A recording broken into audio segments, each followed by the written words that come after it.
Entre os gigantes de Deus, também da Editora Vida, fala sobre os puritanos. E esses dois livros, eles dizem o seguinte acerca dos puritanos, e fazendo uma comparação com a igreja e com os crentes hoje. Enquanto eles, os puritanos, foram conhecidos como os gigantes de Deus, nós, os crentes da atualidade, somos vistos como anãos espirituais. Dá para imaginar o que é isso? Gigantes e anãos. Por que somos anãos? Porque não lemos a palavra, porque não oramos, porque não santificamos nossa vida. Nós não conseguimos discernir coisas espirituais porque nós não temos vivido de forma espirituais. E Paulo, lá em 2 Coríntios 2,14, vai falar sobre isso. Ora, o homem carnal não pode entender as coisas do Espírito de Deus, porque lhes parecem loucuras, porque elas se discernem espiritualmente. Mas o espiritual a tudo discerne, e de ninguém é discernido. Então nós precisamos, irmãos, entender muito bem essa questão de igreja, e entender que a igreja, apesar de ser uma organização, de ter seu CNPJ, de ser uma associação, como a Receita Federal trata, ela é um organismo vivo. Ela não é apenas uma organização filantrópica, ela é um organismo vivo, ok? Agora, existem 3 fases da igreja, muito interessantes, que é a igreja primitiva, a igreja medieval e a igreja contemporânea, que é a igreja atual. A igreja primitiva, na época dos discípulos, dos apóstolos, e diz a Bíblia que todos os dias o Senhor acrescentava a igreja que iam se salvando por conta da atividade da própria igreja. A igreja medieval, tá? Logo após o período da igreja primitiva, a Idade Média, e a igreja atual, a igreja contemporânea. Mas por minha conta e risco, eu quero acrescentar uma outra fase da igreja que eu chamo de a igreja, como é que eu poderia me expressar para os irmãos, para que a gente possa entender de uma forma mais sucinta. A igreja antitestamentária, a igreja do Antigo Testamento, a igreja antes da igreja primitiva, a igreja do mundo inicial, a igreja do início, a igreja do princípio, a igreja do Gênesis, a igreja do Êxodo. Eu disse agora há pouco que a igreja é um grupo de pessoas. A gente não consegue enxergar a igreja no Velho Testamento, mas a igreja estava presente lá. Porque se a gente entende que a igreja é um grupo de pessoas, nós vamos entender que no capítulo 3 de Êxodo, quando Deus pega Moisés, o levanta como profeta, e diz a ele: Moisés, eu desci, eu ouvi o clamor do meu povo, eu tenho visto o que os egípcios têm causado, o sofrimento do meu povo, e eu resolvi tirar meu povo do Egito. E eu vou usar você para fazer isso. Se a gente continuar lendo o texto, a gente vai ver que Deus diz o seguinte para Moisés: olha, assim que o meu povo sair do Egito, você vai conduzir o meu povo à terra que manda leite e mel, mas o meu povo vai passar pelo deserto. E ao chegarem no deserto, deverão adorar.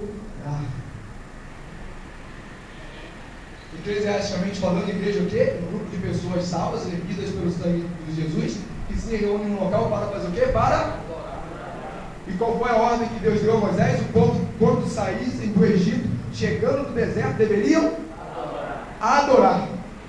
Então ali, meus irmãos, estava a igreja.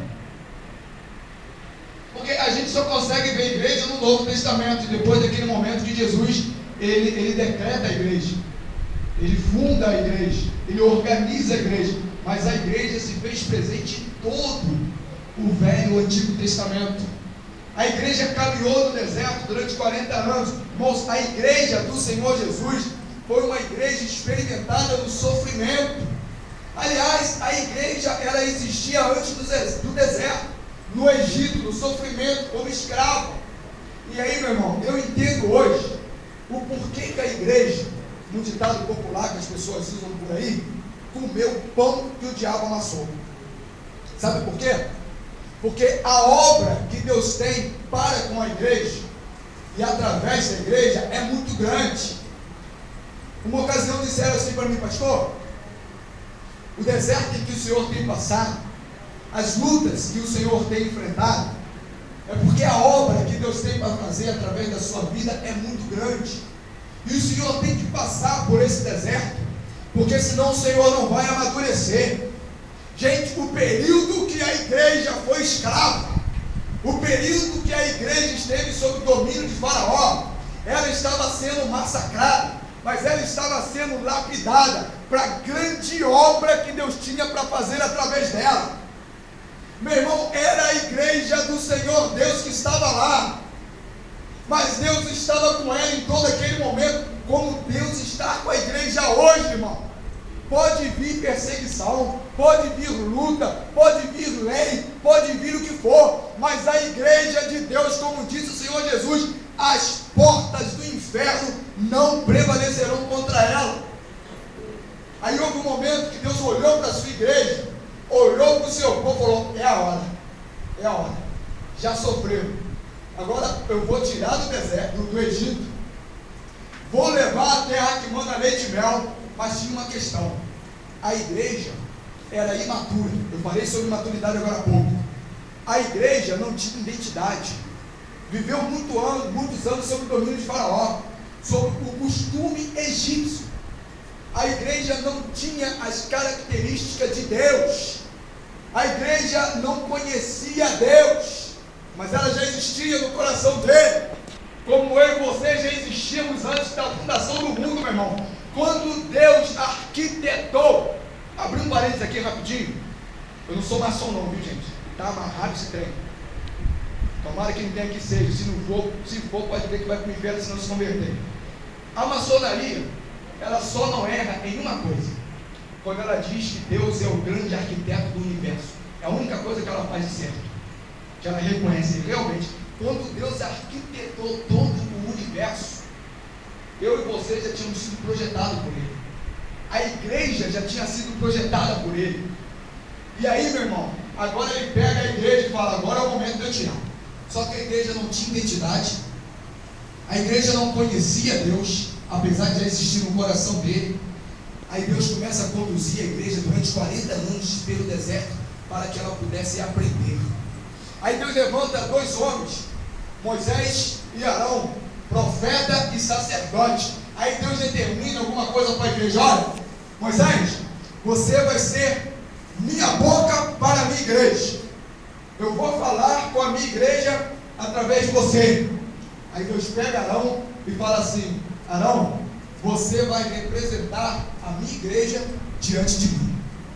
Toda vez que houver uma necessidade da minha igreja, não vai ser todo o povo que virá a mim, você virá representando todo o povo.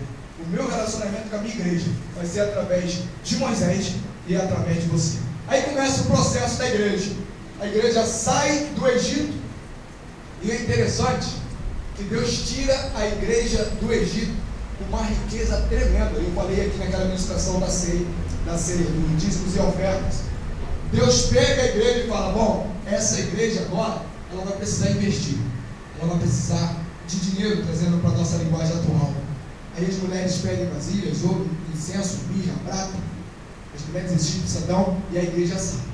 Só que não tinha nada para comprar no deserto, não tinha o que fazer com aquela riqueza no deserto, humanamente falando. Mas Deus já tinha projetado o tabernáculo, o lugar em que a igreja ia se reunir. Porque nós, infelizmente, nós precisamos de alguma coisa palpável, nós precisamos de alguma coisa visível, e nós servimos a um Deus invisível. E a maior dificuldade da igreja, de cada crente individualmente, para se relacionar com Deus, é porque você se relaciona com quem você não vê.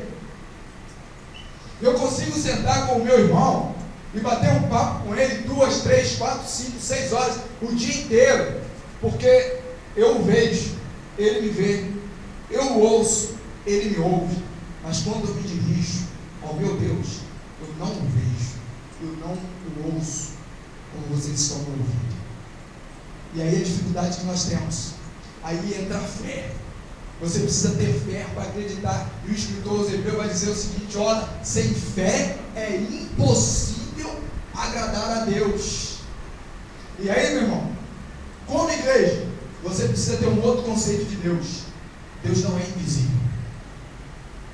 Deus não é invisível. Ouça isso. Deus não é invisível. A igreja precisa entender isso. Por que não conseguimos ver Deus? Por causa do pecado. O pecado se constituiu barreira. Moacir militar, ele vai entender o que eu vou dizer agora.